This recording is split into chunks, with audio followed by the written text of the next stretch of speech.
බුදුන් වහන්සේ ලංකාවේ ජන්මලාභය ලැබුවා කියන එක ගැන එක්තරා පිරිසක් අතර මතයක් සමාජගත වෙමින් තිබෙනවා. අපි අද සාකච්ඡා කරන්න බලාපොරොත්තු වෙන්නේ මේ පිළිබඳව ප්‍රාග් බෞද්ධ ලංකාවේ මහින්දාගමනයට පෙර මොන වගේ සාධක ලංකාවේ බුද්ධ ආගම ගැන එළිවෙනවද කියන එක. අපි දන්නවා විජය කුමරු මෙහි ගොඩ බසින්නේ බුදුන් වහන්සේ පරිනිර්වාණය ලැබූ අවස්ථාවේ.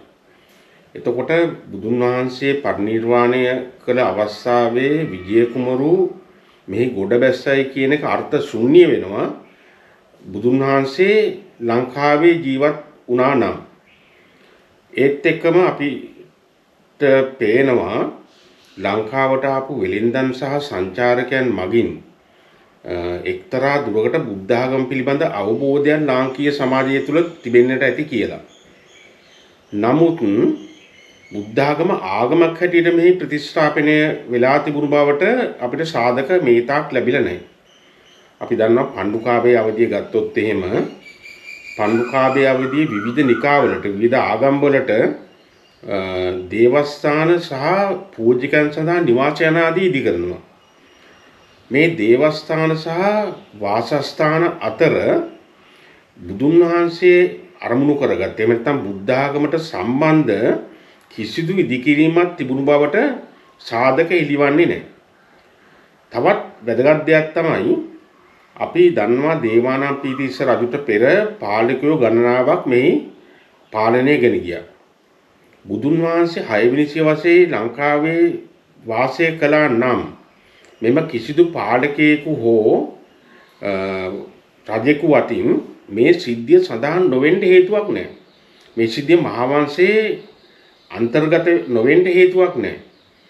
දේවානම්පියතිස්ස රාජ්‍ය කාලයට අපි හැරුණොත් අපි දන්නවා පැහැදිලිවම කියනවා මිහිඳු මහ රහතන් වහන්සේ 이르දියෙන් ලංකාවට වැඩියයි කියලා. බුදුන් වහන්සේගේ ධර්මය ප්‍රචාරය කිරීමේ අරමුණින් තමයි උන්වහන්සේ ලංකාවට වැඩම කරවන්නේ ධර්ම සංගායනාවේ ප්‍රතිඵලයක් හැටියට. ඒතර බුදුන් වහන්සේ මෙහි වාසය කරා නම් මිහිඳු ආමඳුරෝ 이르දියෙන් මෙහි වැඩම කිරීමේ අර්ථයක් අපිට පේන්නේ නැහැ. ඒත් එක්කම බුද්ධ ආගම මෙහි රාජ්‍ය ආගම බවට පත් වෙනවා. එම ආගම මේ මුළු බැස ගන්නවා. ඒත් එක්කම ලංකාව පුරා මේ ආගම අභිනව ආගම ව්‍යාප්ත වෙනවා. දේවානම්පියතිස්ස රජු ඒ ආසන්න කාලයකයි ජීවත් වුණේ. එතකොට බුදුන් වහන්සේ පිළිබඳ මතකය අදට වැඩි තියෙන්නේ ඒ වගේ ඈත කාලයක වාසය කරපු දේවානම්පියතිස්ස රජුට සහ ඊට සමකාලීනව වාසය කරපු පාලකයන්ට වගේ පිරිසට. නමුත් මේ කිසිදු පාලකයෙකු අතින් හෝ මේ රජෙකු අතින් හෝ බුදුන් වහන්සේ මේ ජන්මලාභය ලැබුවා හෝ මෙහි ජීවත් වුණා කියන අදහස එලි දකින්නේ නැහැ. විශේෂම මහාවංශයේ කිසිදු සඳහනක් මේ ගැන නැහැ. අනිත් වැදගත් සාක්ෂි අපි සමහර අය උත්සාහ කරනවා මහාවංශය තිබෙන ඇතැම් ප්‍රවෘත්ති සදොස්සේ කියලා මතු කරලා දක්වන්න.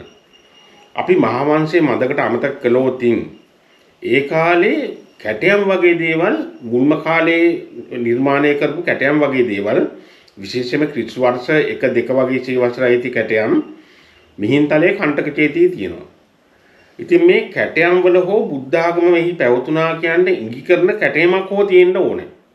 එහෙම Hindu ආගමට සම්බන්ධ කැටයම් කීපයක් මුල්ම කාලේ අපිට හම්බ වෙනවා. නමුත් බුද්ධ ආගමට සම්බන්ධ කිසිම කැටයමක් වගේ දෙයක් අපිට මුල් කාලෙන් අනාවරණය වෙන්නේ නැහැ. මේකත් එක හේතුවක්. මේක පුරාවිද්‍යානුකූලව ඉතාම වැදගත් හේතුවක්. බුද්ධ ආගම ආගමක් හැටියට එහෙම නැත්නම් රාජ්‍ය ආගම හැටියට මෙහි මුල් බැස නොතිබ්බයි කියන්නේ. අපි මීට පස්සේ අපි අවස්ථා කීපෙදී කතා කරමු. මින් පසුව බුදුන් වහන්සේගේ ජන්මලාභය මේ සිදු වුණාද කියන එක සම්බන්ධයෙන් සාධක ගණනාවක් අපි ඉදිරි වැඩසටහන් කීපයකදී සාකච්ඡා කරමු.